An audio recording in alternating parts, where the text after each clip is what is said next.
Welcome to the Slop Temple. We pray this video helps. You start by unlocking your iPhone and opening Photos. Navigate to Albums, scroll to Utilities, and tap Hidden to confirm the album contents. Once done, exit Photos and open Settings, then tap Photos to access the Hidden Album toggle. You need to know whether Apple's Hidden Album is currently visible. This controls where photos live and who can access them. Make sure to proceed now so you can change visibility or lock options in the next steps. In Settings, right arrow Photos, flip Show Hidden Album on or off depending on whether you want it in Photos app. Turning it off hides the album but doesn't encrypt images. Next, go to Settings, right arrow Face ID and Passcode, or Touch ID and Passcode, to confirm lock screen previews and access preferences. Make sure to restrict photo previews if privacy matters.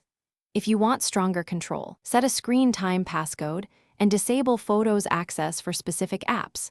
This creates an extra barrier around hidden content. To finalize, select the images in Photos, tap Share and choose Hide to send them to Hidden. For true locking, move sensitive images into Notes, tap the three dots, and lock Note with a password or Face ID. This encrypts them behind credentials. Once done, tidy up by confirming the Hidden Album visibility setting you prefer and test access. If anything goes wrong, restart the iPhone and update iOS, because many visibility or lock note issues resolve after a reboot or software update. Thanks for watching. Consider subscribing if we helped you.